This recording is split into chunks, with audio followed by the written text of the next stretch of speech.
Alright gang, kali ni aku nak buat konten. Kalau korang nak tahu lagi konten apa lagi kali ni aku buat, korang kena stay tune. Okay, stay tune, jangan tak stay tune tau. Okay gang, Assalamualaikum warahmatullahi wabarakatuh. Kita bersama lagi dalam rancangan Lencai Channel Vlog. Okay gang, sebelum tu aku nak buat konten kisah seram. Sebelum aku nak sampaikan kisah seram tu, korang kena stay tune, subscribe, like dan share kepada semua rakan-rakan korang yang baru saja masuk channel aku ni. Tekan butang loceng. Okey, hari ni aku nak cerita kisah seram daripada seorang subscriber kak. Dia share pengalaman dia dekat Instagram, dia DM aku. Rupanya yang kirim tu adalah seorang anggota. Anggota tau. Kalau korang nak tahu anggota apa, korang kena stay tune, korang kena tengok video ni sampai habis. Right? Ceritanya bermula. Okay gang, cerita yang aku nak sampaikan ni adalah cerita daripada kiriman seorang anggota security yang berkhidmat di, aku tak boleh bagi tahulah kat mana. Dia suruh rahsiakan tempat kerja dia. Dia tak nak mengaibkan nama tempat kerja dia. Dia suruh privacy. And then nama je dia boleh bagi tahu, Ahmad. Orang panggil dia Mat. Okey, macam ni lah.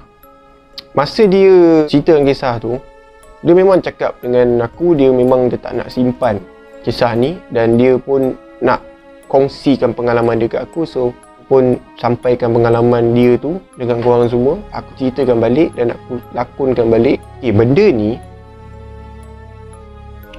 kena sewaktu dia shift malam. Okey, shift malam ni dia dua orang. Dua orang pagi, dua orang malam. Ni sebelum kejadian dia kena. Time tu dia dekat rumah. Dia siap-siap, mandi, pukul 7 nak masuk dah. Dia mandi, dia jumpa isteri dia. Cakap dia nak masuk kerja lah benda semua. So, yang isteri dia ni standby lah kan. Dia baju semua iron sebelum laki dia nak bertolak bekerja. And then nak dijadikan cerita lepas dah laki dia dah ambil baju kerja, baju security tu. Dan laki dia pun keluar dari rumah. Sebelum bertolak tu dia bagi tahu dekat bini dia lah, suruh jaga rumah elok-elok, benda semua. Kalau ada orang tak kenal jangan buka, tengok anak-anak. Lepas tu yang isteri pun pula cium tangan. Dan dia pun start motor dan dia pun terus bertolak daripada rumah dia, keluar daripada pagar menuju ke tempat kerja beliau. Lepas dah sampai ke tempat kerja beliau ni, okey, rumah dia dengan tempat kerja dia ni tak jauh tau. Memang dekat. Dalam 10 km sampai lah. Pukul 7 dia bertolak dan pukul 6.50 macam tu. Sampai kat tempat kerja dia ngam-ngam pukul 7. Sampai punch card, dia jumpa kawan dia seorang lagi, nama dia Abu. Okay, dia jumpa Abu, Bu, ada siapa-siapa datang tak? Ada siapa-siapa masuk ke? Cikgu ke apa ke? Okey, tempat dia bekerja ni adalah sekolah. Sekolah, bukannya macam kilang ke apa, tak. Dia macam lebih kurang asrama. Lepas tu yang si Abu ni cakap dengan dia, tak ada orang yang masuk lagi. Dah pukul 7 lah, semua dah balik. Habis mana yang lagi dua orang? Dua orang tu dah balik sebab aku sampai-sampai tengok diorang dah balik lah. Diorang tak cakap apa, diorang terus balik. Ternyata yang si Abu ni datang awal. Pukul 6.30 macam tu Abu tu dah sampai lah post.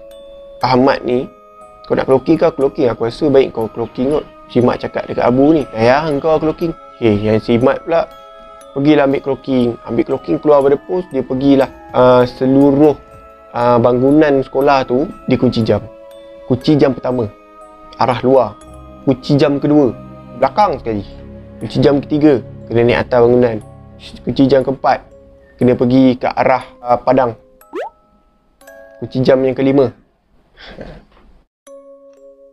dia pergi bukan jalan kaki tau, pergi naik motor. Dia cakap nak masuk ke clocking yang nombor 5 tu.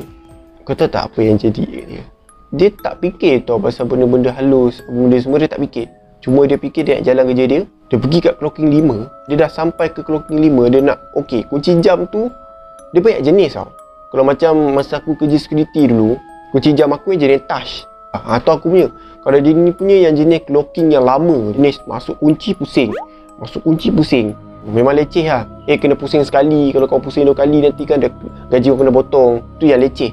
Dia sambungkan cerita, baru nak masuk dia nak clocking pertama tu, tak. Kau tahu dia pandang apa? Dia pandang dekat arah kanan dia, motor kat luar.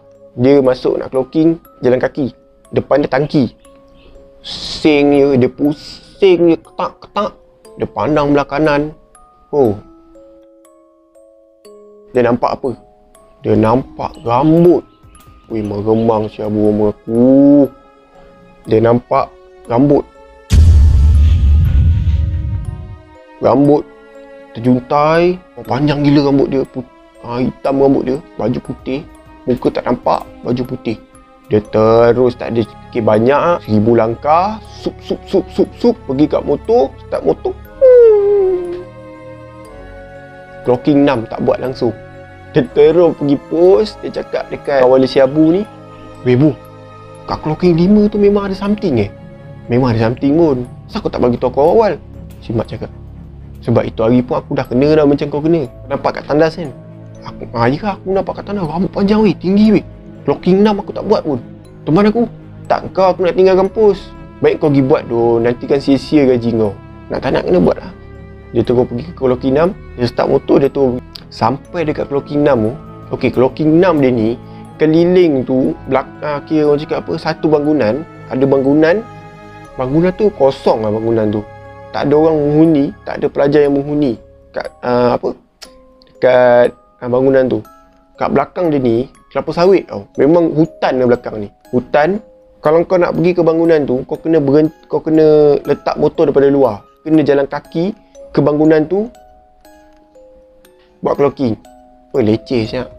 Nak dijadikan cerita, selepas dia dah clocking 6 tu tak ada apa-apa tau. Time dia nak keluar, dia nak start motor tu, dia nak keluar daripada tempat tu, motor dia rasa berat. Satu hal, motor dia rasa berat. Apa hal motor tak boleh pergi ni kan? Lepas tu dia tegur lah, cakap, "Aku nak buat kerja aku.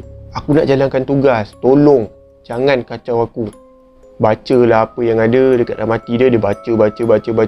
Dalam motor dia terus ringan. Dia terus pergi kat pos. Orang punya bangunan ni nak kata besar. Dia cakap dengan aku, bangunan tu memang agak besar lah asrama tu. Dia sampai dekat pos tu. Dia cakap kawan dia, "Bu, 2 kali bu kena bu tadi. Clocking 5 aku nampak kat tandas.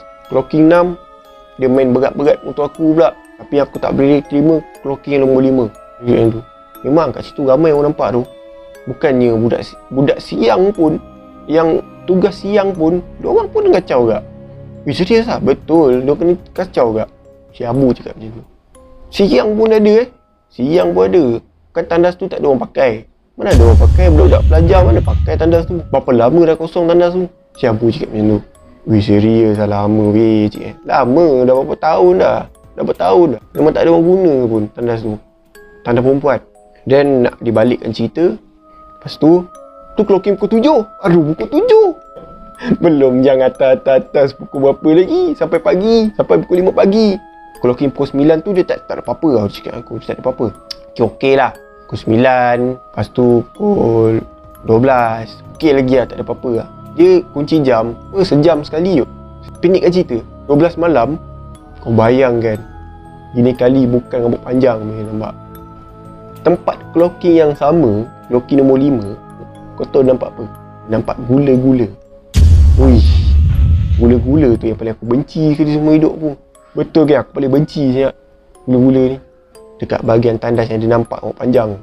Itu time dia tak ada cerita banyak. Dia terus lari. Dia terus pergi ke clocking 6. Berani lah. Dia pergi clocking 6. Dia cepat-cepat. Dia pusing. Pop. Dia start motor. Dia terus belam. Pergi dekat pos. Dia cakap dengan member dia, "Weh, nanti kan pukul berapa nanti pagi, nanti kan kita pergi 2 lah. Biarlah pos ni tinggal, lantak lah, kita 2 lah pergi." Asal tu? Kita 2 lah pergi, jangan dia cakap banyak. Aku kena kacau lagi tu. Tak apa. Okey, bila dah atas pukul 12 ke atas, benda tu jadi macam nak tak nak kacau kau. Dia pun ada juga rasa macam nak tak nak je kacau. Nak dijadikan cerita, pukul 3 pagi tu dia cakap dua-dua kena kacau. Cara diorang kena kacau tu, diorang nampak daripada ada bunyi aneh daripada tingkat bangunan atas. Budak-budak asrama ada ni. Diorang tengah tidur lah. Mungkin ada orang tengah tidur. Aku rasa kelas tu, dekat atas tu, cakap dengan aku ada bunyi aneh tau. Macam ada bunyi berdentum tau. Kuat. Boom. Memang kuat berdentum. Diorang pun rasa macam takut lah. Mana tahu ada pencuri ke apa benda kan nak merompak ke apa dalam tu. Kan kat dalam asrama tu kan banyak barang-barang berharga. Diorang ni pun beranikan diri, diorang pergi ke bangunan atas tu. Rupanya antara bilik-bilik yang ada kat situ semua terkunci dengan rapi. Tapi diorang terfikir mungkin ada barang jatuh kat bahagian dalam. Okay, diorang fikir positif lah. Lepas tu yang diorang ni pun turun pakai torchlight lah. Gelap-gelap macam tu pakai torchlight lah. Turun, nak pergi ke motor, bunyi yang sama, boom, bunyi dentum. Saya cakap, benda ni dah main baling-baling pula kan. Tak jual pergi apa, biar pergi kat pos, diorang borak-borak pasal benda ni lah. Diorang dah borak-borak pasal sekolah tu, benda pasal asrama tu. Kali yang si Abu ni nampak kat belakang si Mat ni, kat luar tingkap, nampak gula-gula. Dia nampak gula-gula. Belakang kau Mat, Astaghfirullahaladzim, Allahu Akbar. Si Abu, Mat tu pandang belakang pandang dia pun nampak agak. Betul-betul dia tonjol muka dia weh. Tonjol muka dia, itu time lah. Time kat pos tu dia tinggalkan tu. Dia lari jauh gila Mat. Dia lari, tunggu dah reda, baru ada 2 ekor ni masuk balik pos. Tak nak ke tempoh lah sampai pukul 7 pagi. Sampai budak siang masuk. Mat dengan Abu ni dia tak bagi tahu pasal kejadian malam tu. Kok nanti kan budak ni takut. Belakang, diorang dah tahu lah sebab diorang dah kerap kena budak siang ni. Punch card, start motor dan diorang ni pun balik. Balik sampai je kat rumah, dia cerita kat bini dia. Bini si Mat ni, Abu dah balik rumah dia. Yang kirim cerita ni pun Mat. Dia cerita dekat bini dia, malam tadi dia kena kacau benda semua. Lepas tu bini cakap, tawakal lah benda ni. Cakap kan, nak macam mana, dah tugas abang. Abang kena tempuh lah benda ni. Jangan berhenti kerja. Nanti kalau berhenti kerja, nanti siapa nak tanggung saya dengan anak-anak? Bini cakap macam tu. Lepas tu dari situlah kisah yang dia sampaikan dekat aku. Itu sajalah untuk video aku hari ni. Seram pula aku cerita. Kisah ni anggap ni satu hiburan, perkongsian daripada beliau, upas dekat korang. Kat para penonton yang baru saja masuk channel ni, tonton video ni sampai habis. Anggap ni satu hiburan. Jangan percaya apa yang ingin diketengahkan. Anggap ini satu hiburan dan perkongsian daripada dia dekat aku. Aku sampaikan dekat korang. Yang penting, jangan lupa tekan butang subscribe di sini.